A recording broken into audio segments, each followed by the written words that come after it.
Hello, everyone, and welcome back to Talk Sara English.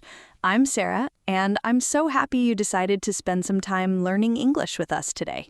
And I'm Mike. Whether you are relaxing at home, driving to work, taking a walk, or enjoying a quiet evening, thank you for making us part of your day.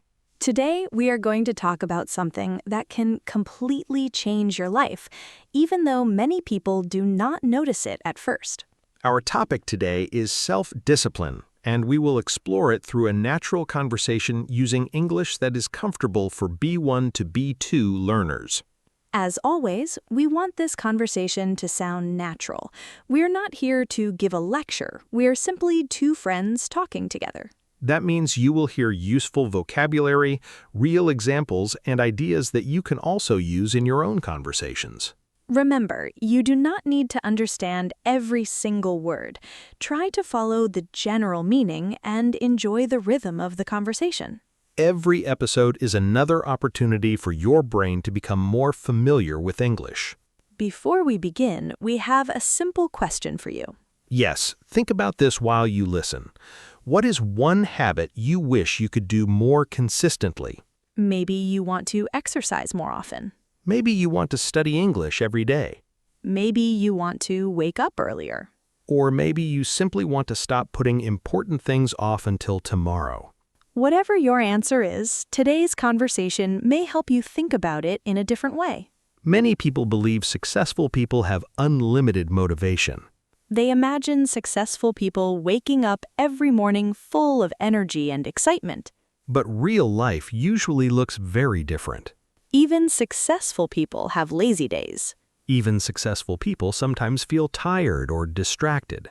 The difference is often not motivation. It is self-discipline. Self-discipline means doing what needs to be done even when you do not really feel like doing it. It does not mean becoming a robot without emotions. It simply means that your decisions are stronger than your temporary feelings. That sounds simple when we say it, but in real life it can be surprisingly difficult. Mike, let me ask you something. Go ahead. When you hear the words self-discipline, what is the first picture that comes into your mind? Honestly, when I was younger, I imagined someone waking up at 5 in the morning every day, taking cold showers, running 10 kilometers, and never eating dessert. I think many people imagine something similar. Yes, almost like a superhero with endless energy. But now your idea has changed? Completely. So what does self-discipline mean to you today? Today, I think it is much quieter than that. What do you mean by quieter? I mean small decisions that nobody notices. Can you give an example? Of course. Imagine you plan to study English for 20 minutes after dinner. Okay. Dinner finishes and suddenly your phone looks very interesting. That happens to almost everyone. Exactly. One video becomes another video, then another one, and suddenly 40 minutes disappear. I know that feeling very well. Self-discipline is simply saying, I will study first, and the videos can wait. That really is a quiet decision. Nobody claps for you. Nobody even knows you made that choice. But those invisible decisions slowly build your future. I like that idea because it makes self-discipline feel more realistic. Yes, it is not about dramatic moments. It is about ordinary moments, repeated again and again. Sarah, can I ask you something now? Of course. Have you always been a disciplined person? No, not at all. Really? When I was a student, I often waited until the last possible moment before starting important work. So you were a professional procrastinator? I think I earned that title. What usually happened? I would tell myself that I still had plenty of time. That sounds familiar. Then suddenly the deadline felt very close. And everything became stressful. Exactly. Instead of enjoying the process, I spent most of my energy worrying. What helped you change? I realized I was waiting to feel motivated before taking action. That is something many people do. Every morning I hoped I would suddenly feel inspired. Did that happen often? Not really. Motivation can be unpredictable. Yes, sometimes it appears and sometimes it disappears without warning. So what changed? I stopped asking, "Do I feel motivated?" And what question did you ask instead? I started asking, "What is the smallest useful thing I can do right now?" That is a powerful question. Sometimes the answer was very small. Like what? Reading one page, That sounds easy. writing one paragraph, Also manageable. reviewing 10 English words. None of those tasks sound impossible. Exactly. The smaller the action, the easier it became to begin. And once you started, did you often continue? Most of the time, yes. That reminds me of something. What is that? Many people think discipline begins with working hard. But maybe it begins with starting. I completely agree. Starting is often the hardest part. Once your mind is already focused, continuing usually feels easier. Another interesting thing is that discipline creates confidence. That sounds a little surprising. Many people believe confidence comes first. They think they must believe in themselves before taking action. But sometimes the opposite is true. How so? Imagine you promise yourself that you will practice English for 15 minutes every evening. Okay. Then you actually do it every day for 2 weeks. You begin to trust yourself. Exactly. Your confidence grows because your actions prove that you keep your promises. Confidence is not always something you discover, Sometimes it is something you build, brick by brick. day by day. That is why self-discipline is connected to self-respect. Because every time you keep a promise to yourself, you strengthen that relationship. And that relationship may be one of the most important ones in your life. I like that idea very much. Me too. It reminds us that discipline is not about punishment. It is actually an act of caring about your future self. Your future self is depending on the decisions you make today. And the beautiful thing is that those decisions do not need to be perfect. They simply need to happen consistently. Consistency may look ordinary from the outside. But over time, it creates extraordinary results. And I think that's the perfect place to continue our conversation because there are many common misunderstandings about self-discipline that we should explore together. One misunderstanding that I hear very often is that self-discipline means making your life difficult on purpose. Yes, some people imagine that disciplined people never relax, never have fun, and never enjoy simple pleasures. But that picture is not realistic at all. I agree. Real self-discipline is not about removing happiness from your life. It is about making better choices more often. There is a big difference between being strict with yourself and being cruel to yourself. That is an important distinction. A disciplined person understands that rest is necessary. Exactly. Rest is part of the process, not the opposite of it. The problem begins when rest quietly turns into avoidance. That happens so easily. You tell yourself that you will relax for 15 minutes. Then those 15 minutes become an hour. Then the hour becomes the entire evening. I think almost everyone has experienced that at least once. Probably much more than once. Definitely. Mike, have you ever planned to study something and then somehow ended up watching completely unrelated videos? Oh yes, I open my computer to read an article, then I notice one notification. That sounds dangerous already. I click it for just a moment. Then another interesting recommendation appears. Before I know it, I'm watching someone build a tiny house in the mountains, even though that has nothing to do with my original plan. The internet is very good at changing our direction. It really is. That is why discipline is often about protecting your attention. Attention has become one of our most valuable resources. Years ago, distractions were different. Today, we carry many distractions in our pockets. Our phones are wonderful tools, but they also compete for our attention every minute. So one useful habit is to make the right choice easier. What do you mean by that? Instead of depending only on willpower, change your environment. Can you give us an example? If you want to read more books, leave a book on your desk instead of hiding it in a drawer. That makes sense. If you want to practice English every morning, prepare your notebook the night before. Then you remove one small obstacle. Exactly. Good habits become easier when there are fewer obstacles. And bad habits become weaker when they require more effort. For example, if your phone keeps interrupting your study time, put it in another room. Some people think that sounds too simple. But simple changes often produce surprising results, Our environment quietly influences our decisions. sometimes much more than motivation does. Another mistake people make is trying to change everything at once. Yes, they create huge plans full of excitement. On Monday, they decide they will wake up at 5, exercise every day, eat perfectly, read 2 books every week, learn a language, and never waste time again. It sounds impressive for about 24 hours. Then real life arrives. Exactly. Then the plan feels impossible. Then people become disappointed. They think they failed because they were not disciplined enough. But maybe the real problem was the plan itself. I think so too.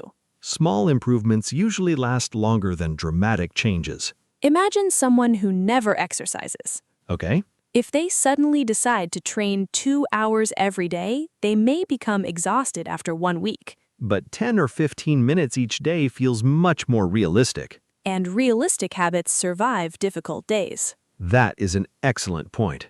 We should build routines that still work when life becomes busy. Because busy days will always come. Nobody has perfect weeks every week. Life includes unexpected problems. Sometimes you become sick. Sometimes work becomes stressful. Sometimes family responsibilities become your priority. During those moments, flexibility is very important. Flexibility and discipline can actually work together. Many people think discipline means following a plan perfectly. But real discipline also includes adapting without giving up. Imagine your normal study session is 30 minutes. Then one day you have almost no free time. Instead of skipping completely, you study for 5 minutes. Some people would say 5 minutes is not enough. But 5 minutes protects the habit. That habit becomes part of your identity. You continue seeing yourself as someone who practices consistently. Identity is another interesting topic. Yes, the way we describe ourselves influences our behavior. If someone keeps saying, "I am lazy," they may slowly believe it. Then every small mistake becomes proof of that belief. But perhaps a better sentence would be, "I am learning to become more disciplined." That sentence leaves room for growth. Growth is never perfect. It is usually slow. Sometimes progress is easy to notice. Other times, it is almost invisible. That reminds me of learning English. I was thinking exactly the same thing. Many learners feel frustrated because they cannot see daily improvement. But if they compare themselves with 6 months ago, the difference is often amazing. Small daily practice creates changes that are difficult to notice from one day to the next. Self-discipline works in exactly the same way. One decision may seem unimportant.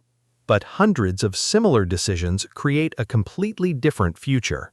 Mike, what would you say to someone who feels discouraged because they missed several days? I would tell them not to confuse one mistake with a new identity. Explain that a little more. Missing one day does not mean you are an undisciplined person. That is true. Everyone misses days. Even people with strong habits.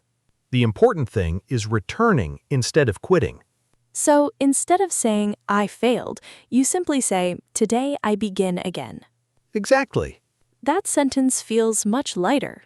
Because it focuses on the next action instead of the last mistake. I think many listeners need to hear that today. Me too.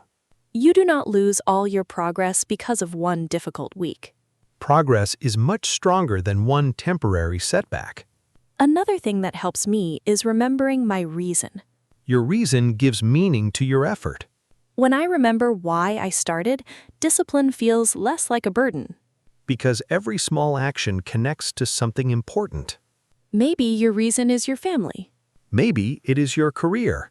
Maybe it is becoming healthier. Or maybe it is simply becoming the kind of person you want to be. Whatever your reason is, keep it close. Write it down if necessary. Read it on difficult mornings. Let it remind you that today's small effort has a bigger purpose. Because self-discipline is not really about forcing yourself every day. It's about remembering what matters most. And once you know what truly matters, making the next small decision becomes much easier. Speaking of difficult decisions, there's another challenge that almost everyone faces sooner or later, and that is staying disciplined when progress feels slow or completely invisible. That is probably one of the hardest moments in any journey. You keep doing the work, but it feels like nothing is changing. Yes, and that is often when people become frustrated. They begin to wonder if all their effort is really worth it. The interesting thing is that progress is not always visible. Sometimes your skills are improving quietly before you can actually notice the difference. Think about learning English. One day you suddenly understand a conversation that seemed impossible a few months ago. But that improvement did not happen overnight. It happened because of many small practice sessions that slowly built your ability. Self-discipline works in exactly the same way. Every small action is like adding one small brick to a building. One brick does not look very impressive. But after many weeks and months, you suddenly realize you have built something strong. That is why patience is such an important partner to discipline. Without patience, people often stop just before they begin to see results. Sarah, I have a question. Go ahead. Have you ever wanted to quit something even though you knew it was good for you? Yes, many times. Really?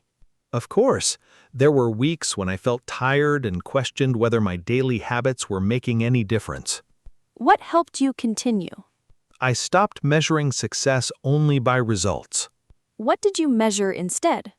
I measured whether I showed up. That is an interesting way to think.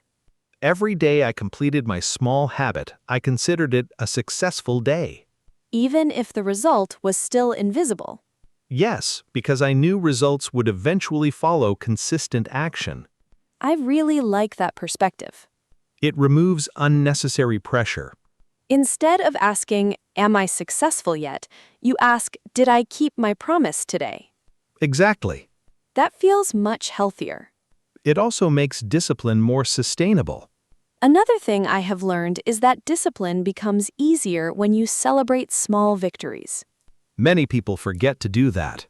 They only celebrate the final achievement, but every small step deserves some appreciation.